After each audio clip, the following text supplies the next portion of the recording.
Okay, I think we're live. They changed the interface quite significantly on mobile here since I have last used it. It's been a while since I've done a cooking stream, but I think we're live. So I decided to make some bread today, and I thought that I would show off making some bread in my bread machine.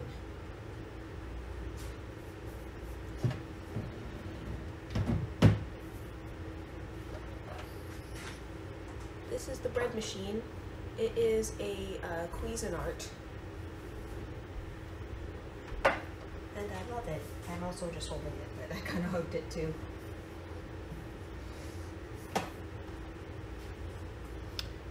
How am I gonna get chat on here? Maybe I go to Stream Manager, and then it'll show me chat. This is like totally different than before. Oh, it pops up when somebody chats very carefully. Yeah, okay. So now I know it just pops up on the side like it used to. It just, there's not a dedicated box for it. Okay, so I'm gonna be making 100% whole wheat bread. It is modified from a King Arthur recipe to have lower sodium for T-bone.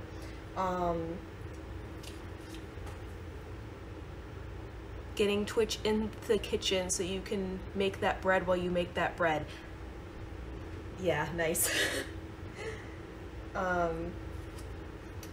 So the first thing I've got to get is 1 1/4 cups of lukewarm water.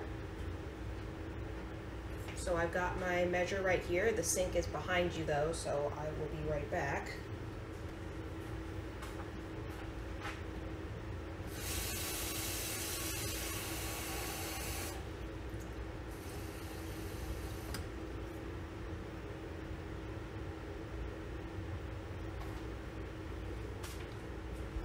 And the trick to measuring liquids is you always want to kind of get them at eye level.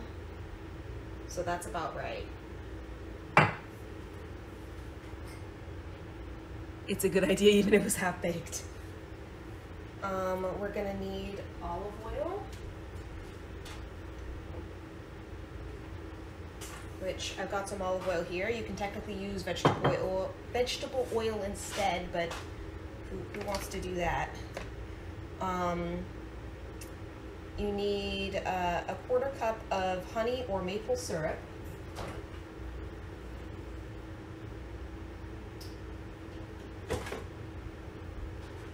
We're gonna go for the maple syrup today. One thing to be careful of is that most items labeled like pancake syrup and stuff in the grocery store are not actual maple syrup, and you don't want to use those.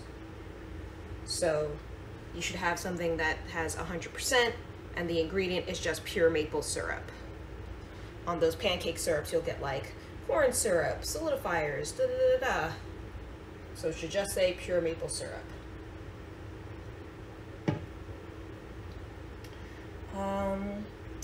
The next thing that we need is 3 1/2 cups of white whole wheat flour. So white whole wheat flour is not a refined flour. The white part of it refers to the type of wheat that's used. So it's a little bit of a softer like crumb than your traditional whole wheat.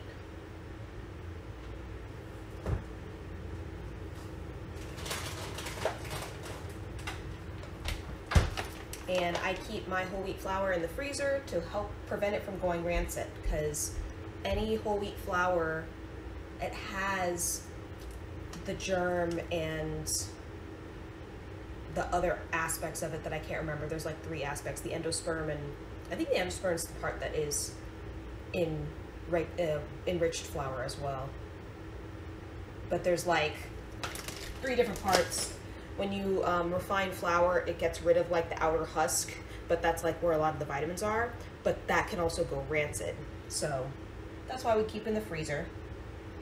1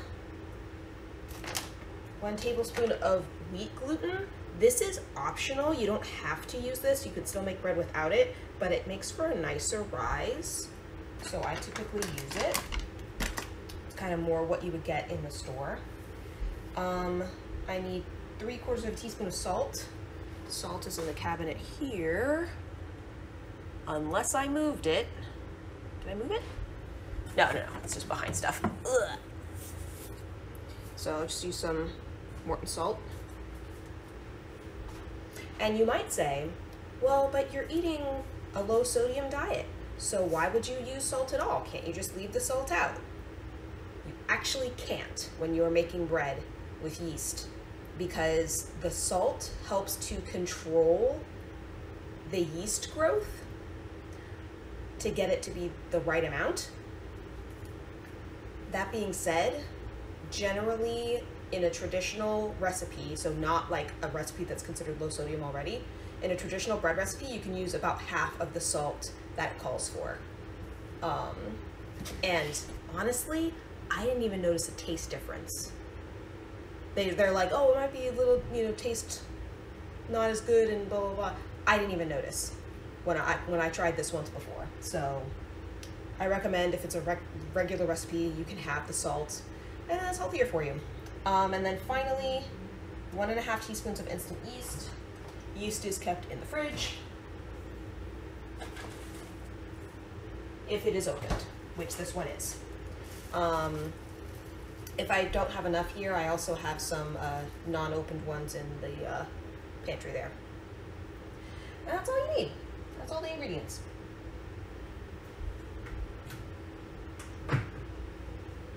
I also have here my handy dandy OXO scale. I got this for Christmas once, and it's very nice. I like it a lot. Because one of the first things you want to do is weigh out your flour. And there's 2 ways to do that.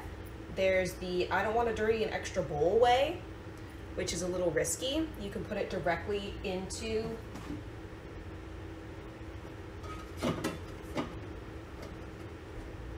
come on. There we go. So this is the baking pan. It has a little, I don't know if you can see, it has a little paddle inside. That's what stirs and kneads the dough for you, for people like me who have hands that aren't good anymore. But yeah, so you can just do this and then put the, you tear the scale so that it's not counting the weight of the pan, and then put in the flour. I've done that in the past, but it's a little bit risky because the recipe says to put the fluid in first and then put in the dry ingredients, and flour is a dry ingredient. That said, I messed that up last time and it still came out okay. So the proper way to do it is to get like a separate bowl and measure it into that and then put the bowl of flour into the pan. But I think we're gonna use the cheating way.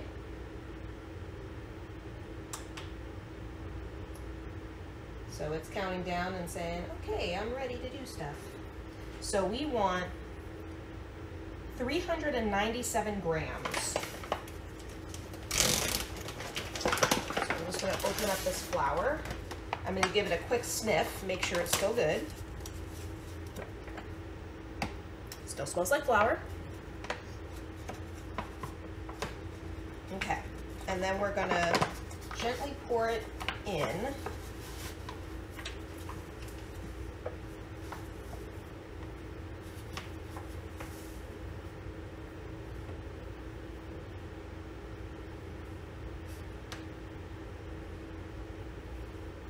We're at 191 now. We want to get to 397.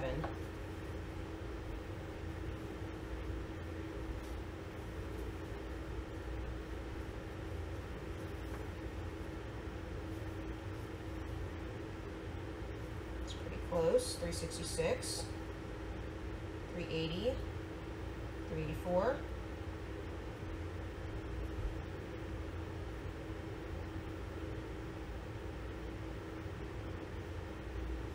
397 exactly.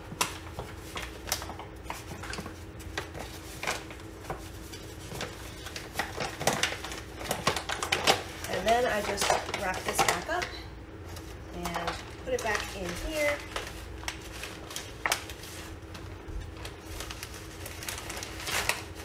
In this nice freezer safe Ziploc. The cool thing is if you buy flour and over, you can use the same Ziploc over and over. Reduce plastic waste. Trying to get the excess air out of it to help decrease the rate of spoilage.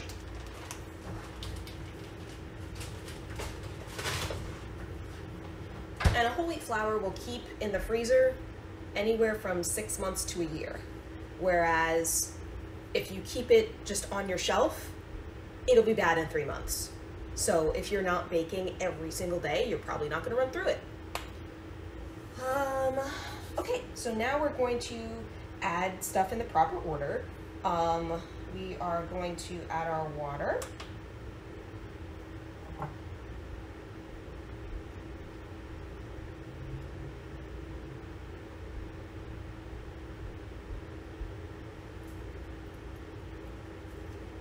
It says I'm a gram short, but I think that's probably close enough. Oh, and now we are going to need our tablespoon and teaspoon measures. Oh, you didn't know freezing flour was a thing. It is, yes. Specifically for whole grain flours. For things like enriched flour, so like white flour, you don't have to freeze because those, they take off all the nutrient stuff on the outside of the wheat to make it shelf stable. So enriched refined flour can last kind of indefinitely. You can freeze a whole sandwich need be, though mine meat says they can break down for freezing, especially once thawed. Yeah, you never want to, if you freeze meat once, you don't want to refreeze it because that will definitely wreck the texture. Pretty much everything you freeze something, every time you freeze something, it breaks down a little bit, and for carbs, that's sort of the point. Okay, I am going to grab my measures. Whoop, sorry. Here we go.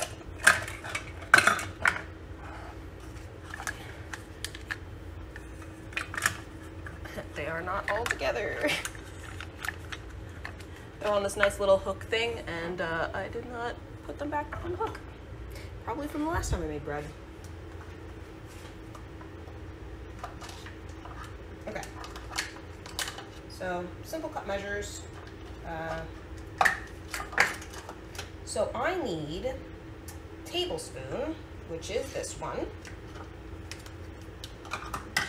Most of those. Yep.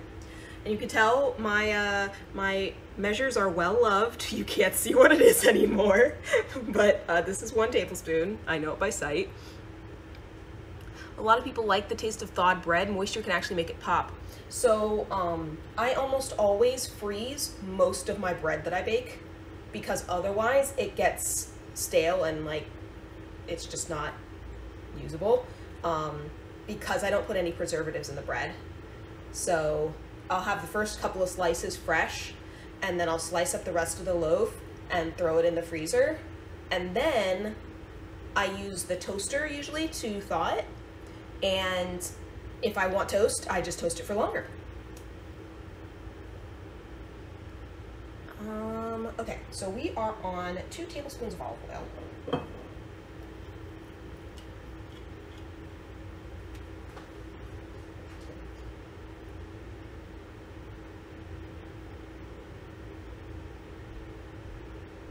I'm just kind of spreading that around.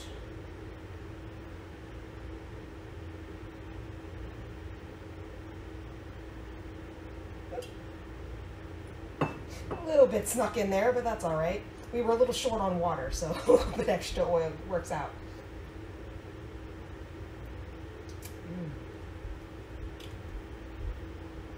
Okay. So that is our olive oil. The next thing is we're going to do a 1/4 cup of maple syrup. And I often do just a little bit less than. It's difficult when you're trying to reduce sugar or other items in recipes because you have to be careful with baking because it can affect the science. So I don't want to have too little sugar or the yeast won't have anything to eat.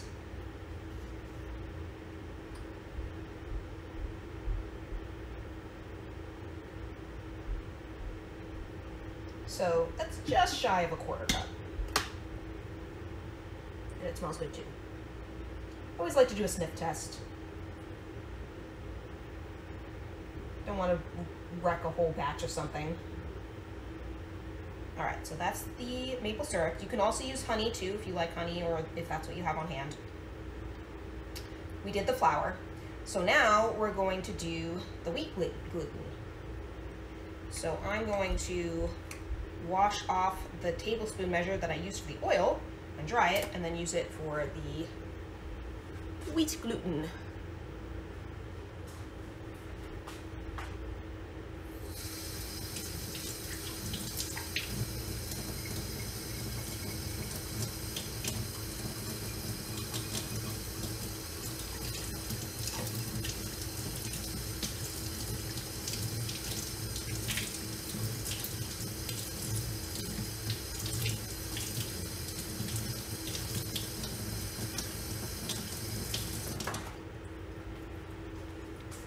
And the cool thing about this is I'm just putting everything directly into the baking pan, so I'm not dirtying another dish. Which, I mean, isn't that what life's about? Not dirtying an extra dish.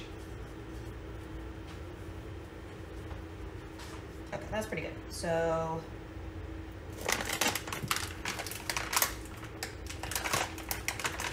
our vital wheat gluten.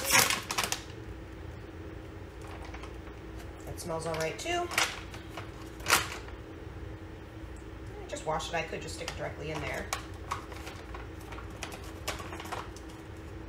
And kind of shake it so that it's right. Generally with flours, you don't want to like pack it in there because that'll actually be more than they want. I'm just going to kind of spread that out around here. Great.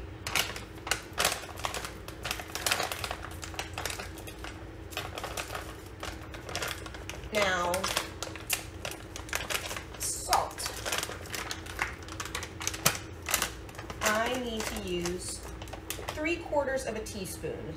The original recipe called for 1.5 teaspoons of salt, but I'm reducing that down to half that. So I'm going to use the 1/4 teaspoon measure 3 times. Okay.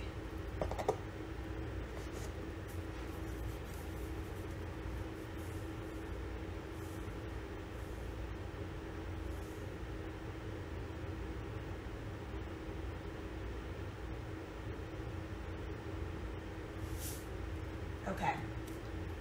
And I'm going to pick 1 corner. Miss LeCane says, going with a friend, but be watching bread making outside. Nice. You want to actually put the salt in 1 corner and the yeast in the other. When it starts kneading, it will mix them together. I don't actually know why. I think it's to prevent the yeast from getting like cold too soon. Or it might be superstition, but either way, it's worked well for me. That's 2. And this is the 3rd one.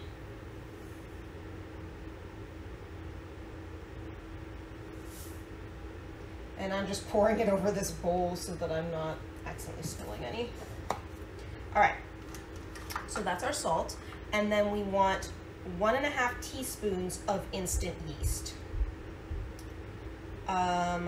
So fun fact, I don't have a 1/2 teaspoon measure anymore because it got thrown away with a thing of baking soda. So I'm gonna have to make things work with the full teaspoon measure and the 1/4.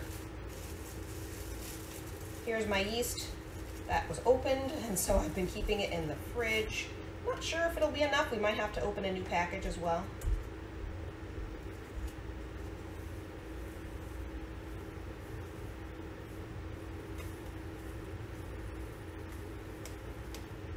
Oh yeah, we'll definitely need a new package.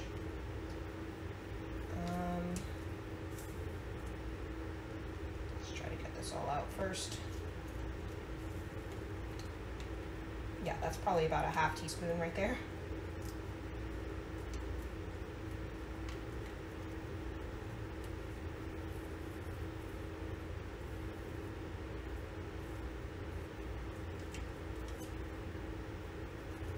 And hey, if you'd like to know what instant yeast looks like, try to hold that up to the camera there. It's just like little grains.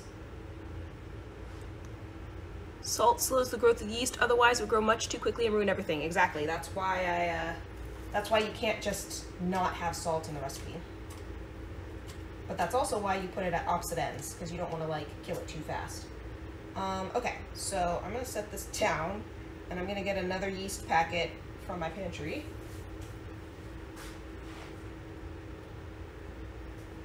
If I can find it, where did I put that yeast?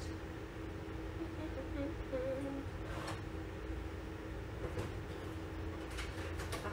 it is. Oops. Okay, got a new packet.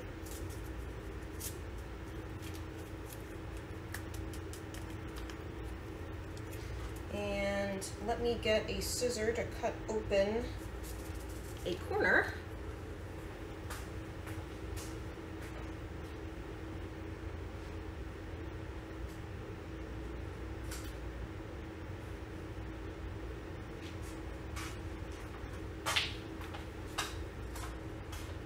I like to just cut open a corner so that way it's like a little spout.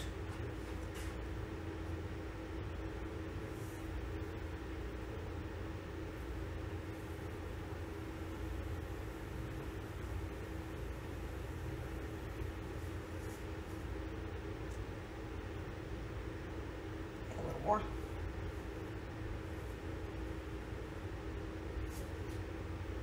Okay, we're gonna call that a teaspoon, putting it in the opposite corner. And then we need 2 more quarter teaspoons, which makes a half teaspoon.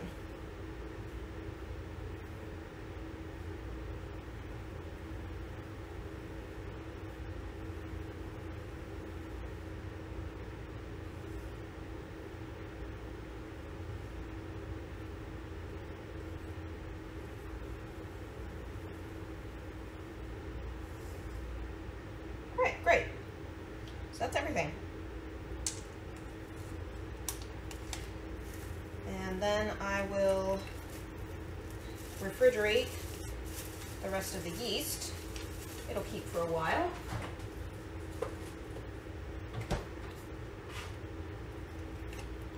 Throw this away. Okay, so then finally we're going to, I can turn this guy off. I think I hold it to, yeah. And I'm gonna put this back in. So it goes in kind of diagonal and then turns in like that. I don't know if you could see that, but I can't really tip it because it's a machine. Then we're gonna close the lid. Gonna plug it in.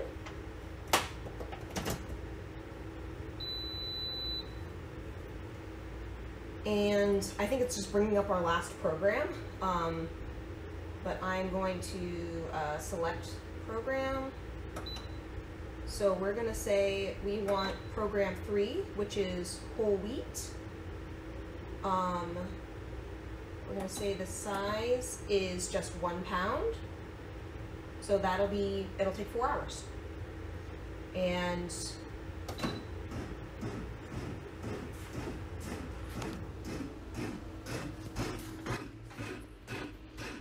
there it goes. I don't know if you can hear the little kneading sounds. There's a little window in there too. I don't know if you can see through that, but it's kneading the dough.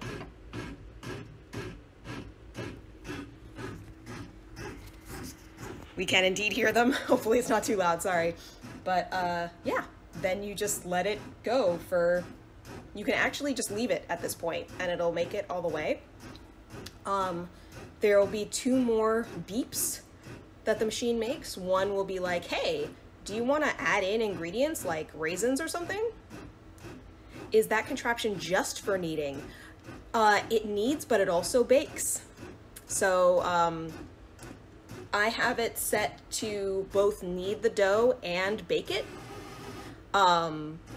But there also, there's an artisan dough option where it'll just knead and then let you know, hey, it's time to take the dough out, and then you can just put it in your own oven. I'm lazy, so I just use it all in the one thing. I'm also gonna move away from it because it's noisy. Yeah, that's how it works. And it will knead everything. It'll beep once to be like, hey, do you want to add anything in? And then it'll beep again later to be like, hey, I'm gonna start baking now. Do you want to take the paddle out, the kneading paddle? And you don't have to take it out. You can just leave it in, then in your baked bread, you'll just need to pull it out. But it can bake around it. So it's for like maximum hands-offness. I've been very happy with my bread machine. It's a Cuisinart, hashtag not sponsored, but I've really been liking the breads that it makes, and you know, having the flexibility to control the ingredients, you know, how much sugar I want to add, how much salt I want to add. It's been very nice, and as you can see, not too time consuming.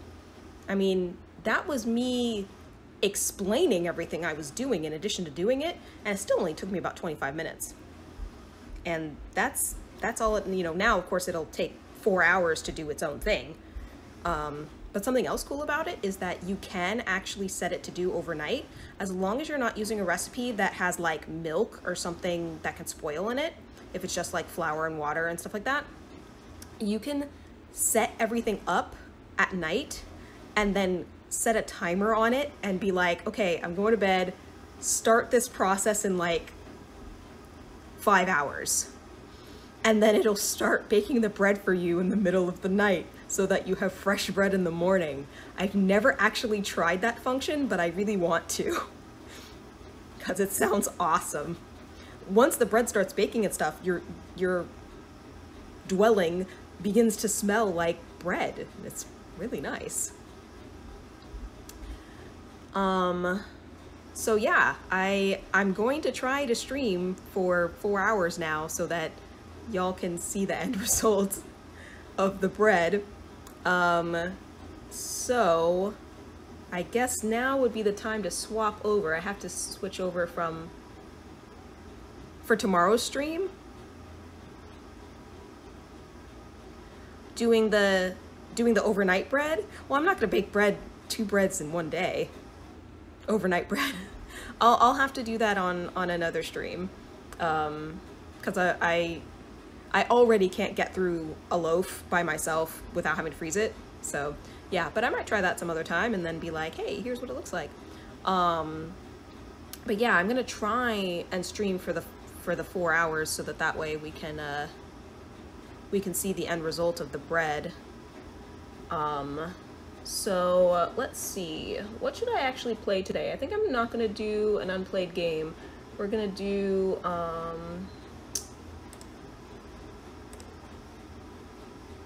I think we're gonna do some Slay the Spire today, actually. So I'm gonna set that as my overlay.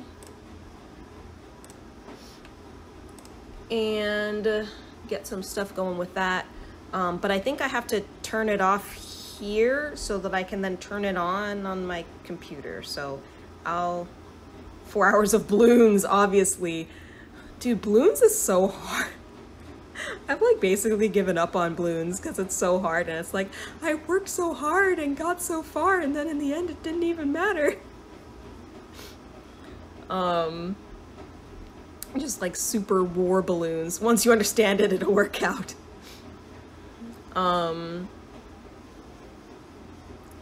That said, just got called off to mod a stream. Okay, well, I hope that you have a nice time modding that stream. I'm going to turn this off and then we'll be back on in a few minutes for Slay the Spire. So Thanks everybody, I'll be right back.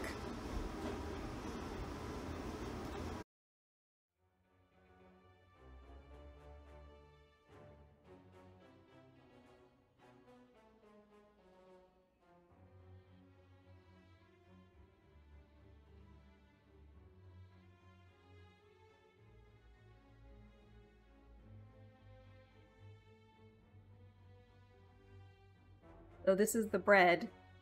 It is very hot. You have to wait for it to cool for like 20 minutes. And then we can slice into it. Yeah, thank you. Okay, I'm gonna go put it back.